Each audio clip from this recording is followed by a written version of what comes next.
মানুষ কিভাবে নিরাপদ থাকবে সেটা নিয়ে প্রশ্ন এসেছে এবং সেটার জন্য আমরা 11 দল কিন্তু ঐক্যবদ্ধ হয়েছি এবং ডক্টর শফিকুর রহমান বলেছেন স্পষ্টভাবে যে এটার জন্য রাজপথে নামার প্রয়োজন হলে আমরা সেটার প্রস্তুতি নিচ্ছি, কারণ এই দেশের মানুষকে যারা 11 দলের পক্ষে নির্বাচনে কাজ করেছে, নেতাকর্মী সমর্থক, তাদেরকে হেফাজত করা, তাদেরকে রক্ষা করার দায়িত্ব আমাদের। সংস্কারের পক্ষে তারা ভোট দিয়েছে, সে একই জনগণ কিন্তু 11 দলের পক্ষেও ভোট দিয়েছে, কিন্তু শেষ মুহূর্তে এই 10%-এর মতো ভোট কিন্তু কারচুপি করা হয়েছে, ফলাফলে কারচুপি করা হয়েছে।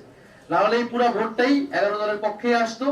শেষ মুহূর্তে 11 দলের অনেক গুরুত্বপূর্ণ নেতাকে এবং প্রার্থীকে হারিয়ে দিয়ে ক্ষমতা নিয়ে নেওয়ার চেষ্টা করেছে এবং আমরা নির্বাচন কমিশনে সেটা সুস্পষ্টভাবে এই অভিযোগ জানানো হবে, প্রার্থীরা জানাবে যাদের, এবং নির্বাচন কমিশন সেখানে কি ভূমিকা পালন করতেছে, তাদের অবস্থান কি, এর উপর নির্ভর করবে আমাদের নির্বাচন নিয়ে চূড়ান্ত অবস্থান।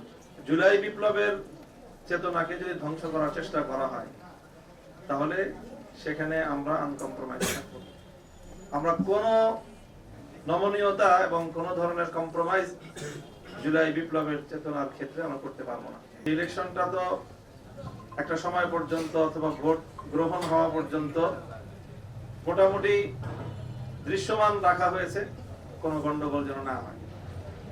কিন্তু ভোট গণনা শুরু হওয়ার পর থেকেই আমাদের কাছে একেবারেই দিবালোকের ন্যায় স্পষ্ট যে ভোট গ্রহণটা যেভাবে হয়েছে, ভোট গণনাটা তার সম্পূর্ণ উল্টো ভাবে হয়েছে এবং সেখানেই আগামীর বাংলাদেশের ভাগ্য এবং মানুষের জনরায়ের প্রতি চরমভাবে অশ্রদ্ধা প্রদর্শন করা হয়েছে, অসম্মান করা হয়েছে।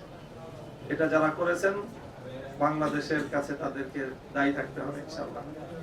এবং ইতিহাস বারবার ফিরে আসে, বাংলাদেশের মানুষ তাদের এই ব্যালটের অধিকার অবশ্যই তারা উদ্ধার করে ছাড়বে ইনশাআল্লাহ।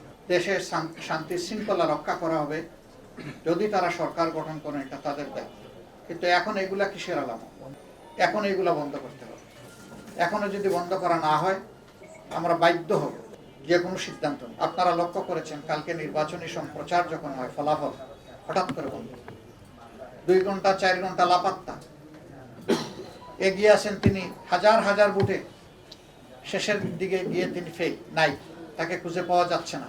আবার হয়তোবা অল্প কিছু বুথে কষ্ট মষ্ট করে তাকে ছাড় দিয়ে নির্বাচিত ঘোষণা করা হয়েছে, যেটা অবাস্তব।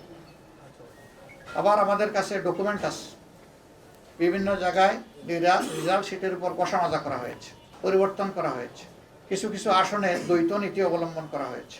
নাসিরউদ্দিন পাটোয়ারির আসনের ব্যাপার আপনারা সবাই জানেন, এটা আমাকে বড় করে আর বলতে হবে না। সেখানে কি হয়েছে, সেন্টার দখল করে একজন নেতার আপনজনের নেতৃত্বে সেখানে যা হয়েছে তার সাক্ষী এই দেশবাসী, বিশ্ববাসী আপনারা।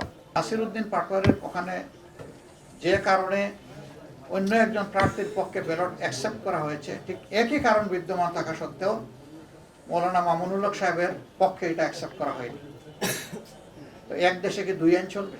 নির্বাচন কমিশন কি এক এক জায়গায় এক একটা আইনের প্রয়োগ করবে একই বিষয়ে? এটা এখন বিশাল প্রশ্নের ব্যাপার। যাদের অধিকার জোর করে কেড়ে নেওয়া হয়েছে, আমাদের সিদ্ধান্ত তারা প্রতিকার চাইবে। গণভোটে বিজয়ী হয়েছে, এখন বাস্তবায়ন করা যারাই সরকার গঠন করবেন তাদের দায়িত্ব। তারা যদি বাস্তবায়নের উদ্যোগ নেন আমরা সর্বাত্মক সহযোগিতা করব। কেউ যদি এড়িয়ে চলতে চান, আমরা এ বিষয়ে অবশ্যই আমাদের কণ্ঠ থেমে থাকবে না, আমরা আমাদের দায়িত্ব পালন করব। এলো খবরের কাগজ, নিখাত, নির্ভীক, নিরপেক্ষ।